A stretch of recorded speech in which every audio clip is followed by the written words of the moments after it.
Tesla lance des commandes de Model Y sur 4 nouveaux marchés dans le monde.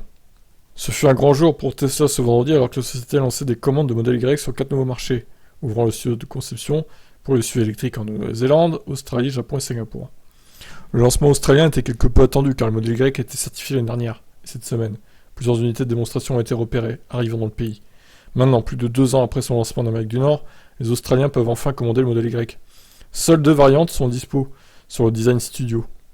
En Australie, le Model Y Rear Wheel Drive, RWD, anciennement Standard Range, est disponible pour ce prix-là, tandis que la variante Performance peut être achetée beaucoup plus cher.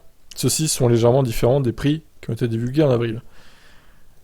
Donc les prix sont presque identiques en Nouvelle-Zélande avec la RWD et la Perfo. Vous remarquerez qu'il n'y a pas de long range du coup.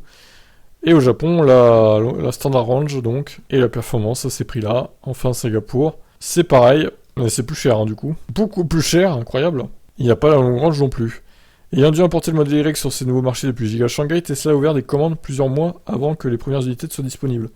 En Australie et Nouvelle-Zélande, la variante Performance devrait arriver entre novembre 2022 et février 2023. La Nouvelle-Zélande a un délai de livraison légèrement plus tôt, entre août et novembre 2022. Ah oui, c'est quand même bien plus tôt là. Étonnant. Pour la variante RWD, même le même délai de novembre et février que l'Australie pour la Performance. Ah oui, d'accord, ok. Les clients japonais qui commandent la version standard peuvent s'attendre à recevoir leur voiture en août, tandis que la Perfo n'arrivera qu'au cours du second semestre 2022. C'est un peu plus rapide pour le Japon, visiblement. À Singapour, les 2 variantes devraient arriver pour fin 2022.